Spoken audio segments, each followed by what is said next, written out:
kill them, kill them, kill them. Over and over again, the voices in my head tell me the same exact thing. I'd hate to admit it, but the offer sounds tempting as I look at the other people sitting at the table across from me in the hospital cafeteria. I believe I forgot to mention that I'm in an asylum deep in the back roads of Pennsylvania. I'm sure that you haven't heard the true story of this place, due to the fact that some of the world's worst experiments have been held here, and for the sake of the people, the events that have happened mostly covered up. This place, it's called Pennhurst Asylum. The Pennhurst Asylum, as you may know, is recognized today as a haunted tourist attraction, but I remember it as the hellhole that I called my home for many years. I leave here for you my journal entries during my time in Pennhurst, while under the experimentation of Dr. Heinrich Shakagian. October 1982. I have been transferred to this place from my former prison in Europe. My new home is called Pennhurst, and I guess it was an old school and hospital. Honestly, I wonder why the fuck I was transferred here in the first place. Well, I guess I have no right to complain since I'm sentenced for life. It's better than the alternative. Actually, now that I think of it, I'd almost rather be dead. To know that all I have to look forward to is eventual occurrence of death. The desire to go on slowly fades away as the days drag on. I heard rumors from the other inmates that there's a doctor here who has inmates taken to him and they just disappear. I can tell now that I do not wish to meet him. Hopefully I don't. February 1983. Over the past 4 months, the inmates have been disappearing more and more. Even my new friend Darren. Darren and I met during lunch about 2 months back. He and I hit it off very well. Turns out he also used to live in Pennsylvania, just as I had before we were transferred to Europe to our new prison home.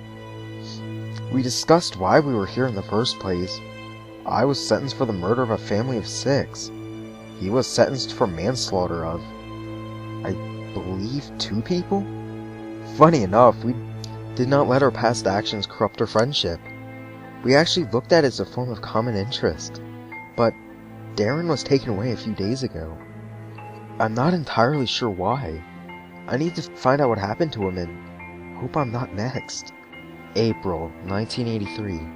The guards in my section seem to be taking different inmates away. I could tell from my time is coming. I don't know what to do. Escape? I'm not sure how the hell I would get out of this place. It's too heavily guarded. I hear them coming to my cell. I don't want to die. March 1984. He took me. He took me away and did things to me. Unexplainable things.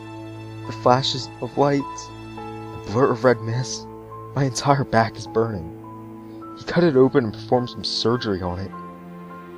I could feel my stitches at my back, sealing up where he cut into my flesh. But wait, I feel something in my back, in the center of my back, on both sides of my spine. I feel some sort of lump on each side. May 1984. The lumps in my back seem to be growing larger. It feels as if they're about to burst. I can't take the pain anymore. I must find out what the fuck Dr. Heinrich did to me. I'm cutting open my back and taking out whatever it is he put in there. May 1984. Later that night. I cut my back open with a piece of the mirror that was in my cell. I can't take the lumps out, and they seem to keep growing. What the fuck has he done to me? I hear screaming coming from the upper floors. More prisoners being taken away? Why am I lasting so long? What's so special about me? Why can't they just kill me already? I've so longed for death, and this sure as hell isn't helping. I may as well slit my own throat with this mirror shard. You know what? I just may do so. Wait, I hear the guards coming. Oh God, no. Not again. I don't want to see the doctor again. He's going to do these horrible experiments to me again. August 1985. I'm surprised I'm still alive. I guess I've been unconscious for over a year now. I am now horribly thin and, well, almost dead. I wish I was. The lumps on my back have grown into a large, horn-like bones. The bones ripped through my flesh, and now my back is completely covered in blood. I should be dead. I should be dead. I should be fucking dead by now, but no. He won't let me die. That fucking insane doctor. If only I could get my hands on him, I'll tear his throat out. November 1985. I hate how the inmates look at me in the cafeteria. They see what Heinrich has done to me, and they stare in fear at the monstrosity that he has created. Actually, I'm surprised they even feed us at all in this damned place. Although the portions of food are usually a small plate of steamed chopped potatoes or something simple like that. The fearful eyes of the other inmates focused upon my torn and bloodied back. I could feel their stares burning into my mind. Kill them, kill them, kill them. I hear those voices through my head, and the thought of killing every single one of these motherfuckers sounds absolutely satisfying. January 1986. I heard the inmates were planning an escape from this hellhole. Sounds like fun! I hope to take this opportunity to kill Dr. Heinrich myself, and maybe a few of the other inmates that glare at me whenever I'm eating.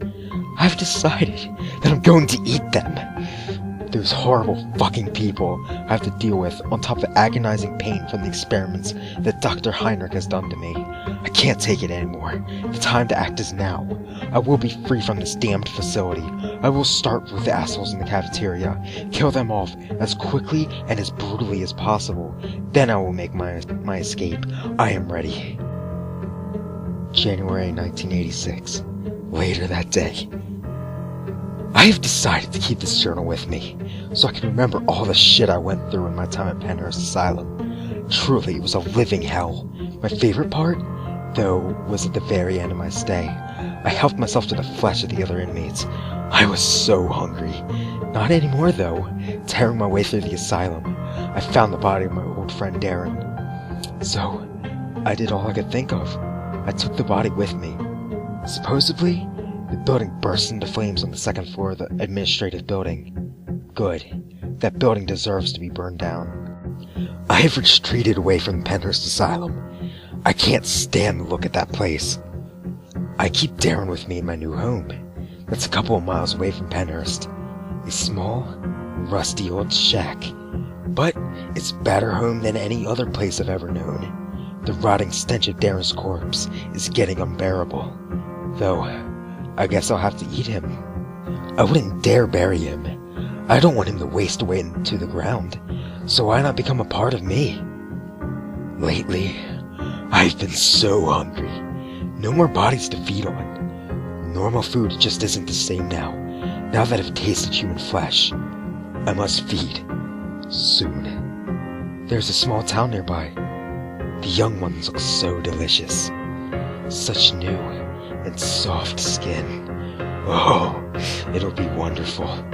I'm sure the adults wouldn't mind if I just took one. Or a few.